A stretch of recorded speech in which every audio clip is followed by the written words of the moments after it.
Podcast.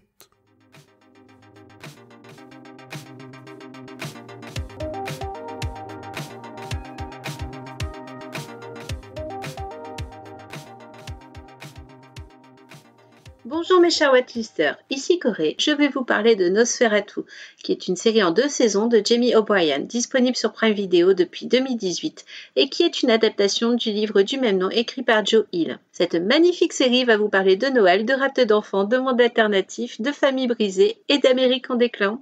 Vous me connaissez, j'adore mettre l'ambiance dans mes recommandations. Et quoi s'attendre d'autre quand on adapte un roman d'horreur d'un fils de maître de l'horreur, coucou les copains du roi Steven, qui écrit et analyse la société américaine d'une manière très similaire à son père.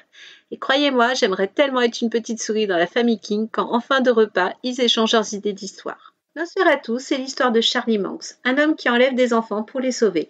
Il les emmène dans son monde magique appelé Christmasland et pour cela, sa voiture, une Rolls-Royce de 1938, va transformer ces adorables bambins en espèces de monstres en leur aspirant leur âme. Nosferatu, c'est l'histoire de Vic, une jeune actrice qui vit dans une famille aux rêves brisés. Son père est alcoolique, sa mère est femme de ménage, ils l'ont eu trop tôt et sont tellement amers qu'ils ont du mal à la faire rêver. Pour s'échapper des disputes où son père bat sa mère, Vic enfourne son vélo et se rend dans son raccourci magique qui lui permet de retrouver des choses perdues.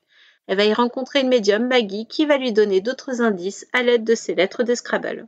Charlie Manx est incarné par l'énormissime Zachary Quinto, que vous connaissez pour ceux de ma génération comme le magnifique Sylar, le grand méchant de la série Heroes.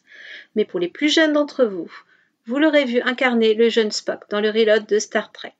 Quant à Vic, elle est jouée par l'actrice australienne Hayley Cumming, que vous avez peut-être vue dans certains épisodes de Miss Marple. Maggie, pour moi, est une petite révélation car elle est incarnée par la youtubeuse Jakara Smith. Maintenant, je vais vous expliquer pourquoi il faut voir l'adaptation en plus d'avoir lu le livre Nosferatu. Et c'est surtout pour cela que c'est une bonne adaptation. Dans le livre, on reprend les thèmes très chers au King. Une famille bien pourrie, l'alcoolisme du père, un sentiment que l'on ne s'en sortira pas, notamment à cause de la société américaine. Enfin, les moyens d'évasion vous permettront de dépasser votre condition, mais ils vous feront perdre une part de vous-même. Dans le cas de Charlie Manx, c'est son humanité. Dans celui de Maggie, c'est son élocution puisque son bégaiement empire au fur et à mesure de l'utilisation de ses lettres. Dans le cas de Vic, elle perd la raison à chaque traversée de son raccourci.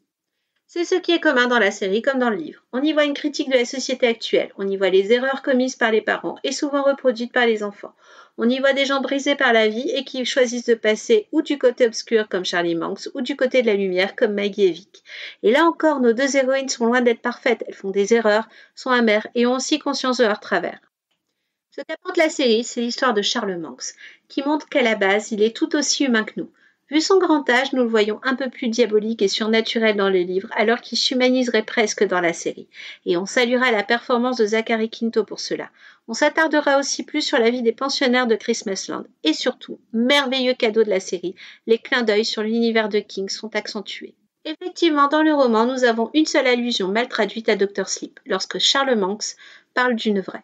Par contre, dans la série, on y voit clairement l'entre du clown à Derry et une belle visualisation des voyages Valadash. Si vous aimez ce genre d'univers où les héros du quotidien peuvent changer les choses même s'ils se perdent en route, si vous souhaitez découvrir l'univers incroyable de Joe Hill, qui se pose en maître de l'horreur lui aussi, foncez voir Nosferatu, et là vous pourrez enchaîner sur ses autres adaptations comme Korn ou Lock and Key. I dreamt there was a man.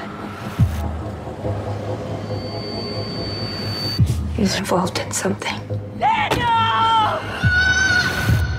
Something bad. Why'd you marry me? You clearly think I'm a moron. Chris, I think you're absolutely wrong. I can't stand being under this roof with you. I saw a bridge in the middle of the woods that was demolished years ago. Where are you going? Honestly, I don't know.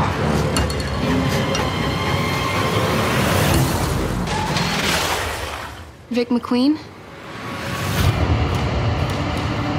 I need to take children to live in eternity in Christmasland. I'll do anything, Mr. Manx. The girl who finds lost things can find lost children. Don't you see you've been chosen? Vic McQueen might threaten Christmasland, but no one has ever been able to enter except me. I'm the only one with the power to stop him. And then I'm gonna burn Christmasland to the ground. happening to me? She can't be far. Bad people ought to be punished. There's a nice list and a naughty list. And she's not on my naughty list. Nosferatu. N'oubliez pas l'information importante, en dehors de regarder Nosferatu, c'est que c'est une recommandation du podcast Watchlist, qui fait partie du label Podcut. Ce label, cela pourrait être un peu votre seconde maison, où vous pourrez découvrir différents univers. Les miens, c'est La Confiture, Sur une Roomba, Agatha Christie, Le Roi Steven et bien entendu Watchlist. Je suis certaine que vous pourrez entamer des discussions passionnantes si vous vous rendez sur le Discord du label. Et si vous êtes des gens adorables, vous pourrez aussi apporter votre pierre à l'édifice en participant au Patreon par exemple, ou en proposant un épisode pour Watchlist, ou tout simplement en partageant les épisodes sur les réseaux. Les liens seront bien entendu fournis dans la bio en lien à cet épisode. Venez nous rejoindre!